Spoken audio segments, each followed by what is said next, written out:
Hi friends, Assalamu alaikum. Welcome back to my channel. ഇന്ന് നമ്മളൊരു bread പുഡിങ്ങിൻ്റെ recipe ആയിട്ടാണ് വന്നിട്ടുള്ളത്.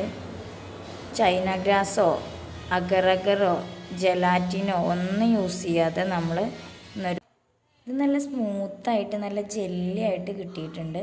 ഇനി നമുക്ക് ഇതിൻ്റെ റെസിപ്പി എന്താണെന്ന് നോക്കാം. ഇതിനു മുമ്പ് നമുക്ക് എൻ്റെ ചാനൽ നിങ്ങൾ ആദ്യമായിട്ടാണ് കാണുന്നതെങ്കിൽ സബ്സ്ക്രൈബ് ബട്ടൺ പ്രസ് ചെയ്യുക. അതിനടുത്തുള്ള ബെല്ലൈക്കണിൽ ഓൾ തന്നെ പ്രസ് ചെയ്യുക. എങ്കിൽ മാത്രമേ ഞാൻ ചെയ്യുന്ന വീഡിയോസ് നിങ്ങൾക്ക് അപ്പോൾ തന്നെ നോട്ടിഫിക്കേഷൻ ലഭിക്കുകയുള്ളൂ. എന്നാൽ നമുക്ക് വീഡിയോയിലേക്ക് കടക്കാം. നമ്മൾ ഇതാ ഇവിടെ ഒരു പാൻ വെച്ചിട്ട് അതിലേക്ക് കുറച്ച് ബട്ടർ ആഡ് ചെയ്തിട്ടുണ്ട്. ഇനി നമുക്ക് ബ്രെഡ് വെച്ച് കൊടുക്കാം.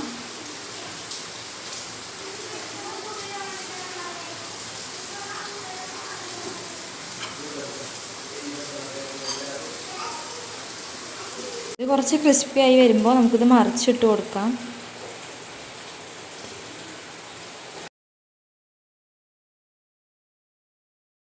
ഒരു 4 കപ്പ് പാലെടുത്തിട്ടുണ്ട്.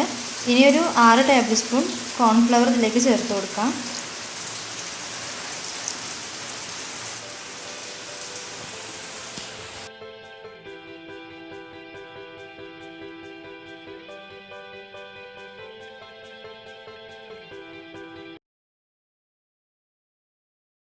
പിന്നെ നമുക്ക് ആവശ്യത്തിന് പഞ്ചസാര ആഡ് ചെയ്ത് കൊടുക്കാം. ഇതിലേക്ക് 3 ടേബിൾ സ്പൂൺ ക്രീം ആഡ് ചെയ്യാം. ഫ്രഷ് ക്രീമാണ് ഞാനിവിടെ യൂസ് ചെയ്തിട്ടുള്ളത്. നിങ്ങൾക്ക് വേണമെങ്കിൽ വിപ്പിംഗ് ക്രീമും യൂസ് ചെയ്യാം. പിന്നെ നമുക്ക് നന്നായിട്ട് മിക്സ് ചെയ്തിട്ട് കോൺഫ്ലവറും നമ്മുടെ ക്രീമൊക്കെ നന്നായിട്ട് ഇതിലേക്ക് മിക്സ് ചെയ്തിട്ട് എടുക്കാം. കുറച്ച് ഉപ്പ് കൂടി നമുക്ക് ഇതിലേക്ക് ഇട്ട് കൊടുക്കാം. ഉപ്പ് നമ്മൾ മധുരം ബാലൻസ് ചെയ്യാൻ വേണ്ടിയിട്ടാണ് ആഡ് ചെയ്യുന്നത്. പിന്നെ നമുക്ക് നന്നായിട്ട് ഇളക്കി കൊടുത്തതിന് ശേഷം ഫ്ലെയിമിലോട്ട് വെച്ച് കൊടുക്കാം. അപ്പോൾ നമ്മളിത് ഇങ്ങനെ കൈവിടാതെ ഇളക്കിക്കൊണ്ടിരിക്കുകയാണ്. ഈ സമയത്ത് നമുക്കിതിലേക്ക് കുറച്ച് ഫുഡ് കളർ ചേർത്ത് കൊടുക്കാം.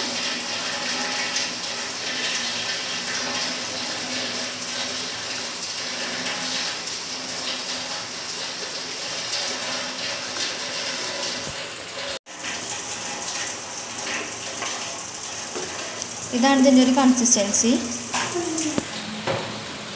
ഇനി നമുക്ക് ഇത് ഫ്ലെയിം ഓഫ് ചെയ്തതിന് ശേഷം നമുക്ക് കുറച്ച് വാനില എസൻസ് ഇതിലേക്ക് ചേർത്ത് കൊടുക്കാം.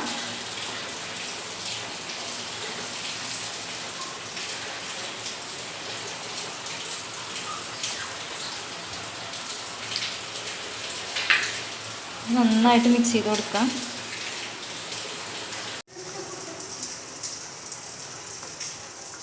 പുഡിങ്ങിലധികം നമുക്ക് എന്തെങ്കിലുമൊക്കെ ഇങ്ങനെ ചെറുതായിട്ടൊരു കടിക്കാൻ കിട്ടുമ്പോഴാണ് അതിൻ്റെ യഥാർത്ഥ ഒരു ടേസ്റ്റ് വരുന്നത്. അതിനുവേണ്ടി നമ്മൾ കുറച്ച് പീനട്ട് ഉപയോഗിക്കുന്നുണ്ട്.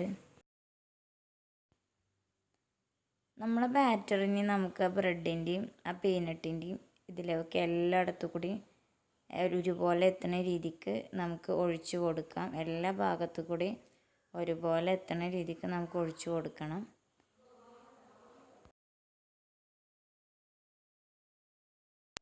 നമുക്ക് ഇനി ഒരു സ്പാച്ചിൽ വെച്ചിട്ട് ഇതൊന്ന് ലെവൽ ചെയ്തിട്ട് ഒരു 5 മണിക്കൂർ ഫ്രിഡ്ജിൽ സെറ്റ് ചെയ്യാൻ വേണ്ടി വെക്കാം.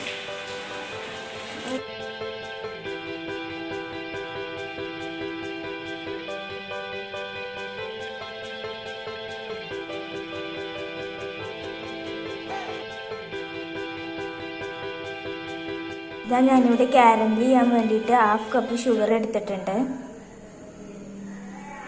പിന്നെ ഇതിലേക്ക് 2 ടേബിൾ സ്പൂൺ വെള്ളം ഒഴിച്ച് കൊടുക്കുന്നുണ്ട്.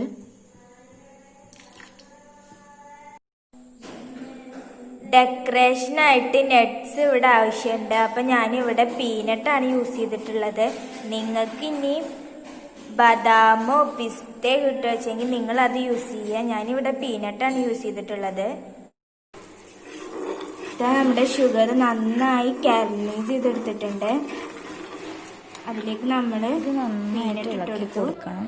ശേഷം ഇതൊന്ന് കൂളാകാൻ വെച്ചതിന് ശേഷം നന്നായിട്ട് കൂളാവാൻ പാടില്ല. അപ്പോൾ ഇത് നല്ല കട്ട പിടിക്കാൻ ചാൻസ് ഉണ്ട്. അതിൻ്റെ മുന്നേ തന്നെ നമ്മളിതൊന്ന് മിക്സിയുടെ ചെറിയ ജാറിലിട്ട് ഒന്ന് ക്രഷ് ചെയ്തെടുക്കണം.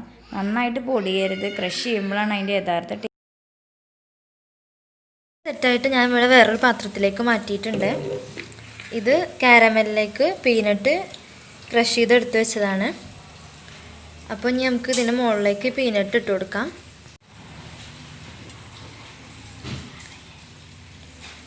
ഇത് നമുക്ക് എല്ലാ ഭാഗത്തേക്കും ഒന്ന് ഇട്ട് കൊടുക്കാം.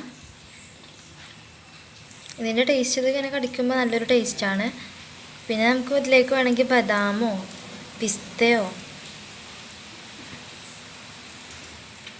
അത് നട്ട്സോ എന്ത് വേണേലും ആഡ് ചെയ്ത് കൊടുക്കാം. പുഡിങ് നല്ല സെറ്റായിട്ട് നല്ല ജെല്ലിയായിട്ട് നമുക്ക് കിട്ടിയിട്ടുണ്ട്. നല്ല സോഫ്റ്റാണ്, നല്ല ക്രീമി ടെക്സ്ചറിൽ തന്നെ ഇത് കിട്ടിയിട്ടുണ്ട്. അപ്പോൾ നമ്മൾ എന്തെങ്കിലും പാർട്ടിയോ എന്തെങ്കിലും ഫങ്ഷൻ ഉണ്ടാകുമ്പോൾ എല്ലാവരും ഈ ഒരു പുഡിങ് ട്രൈ ചെയ്യുക. അപ്പോൾ എല്ലാവരും ഈ റെസിപ്പി ട്രൈ ചെയ്തിട്ട് നമ്മളെ കമൻറ്റ് എഴുതി അറിയിക്കണം. നിങ്ങൾക്ക് എൻ്റെ വീഡിയോ ഇഷ്ടമായെങ്കിൽ ലൈക്ക് ചെയ്യുക, ഷെയർ ചെയ്യുക, അതുപോലെ തന്നെ നമ്മുടെ ചാനൽ സബ്സ്ക്രൈബ് ചെയ്യുക. അപ്പോൾ ഫ്രണ്ട്സ്, ബൈ.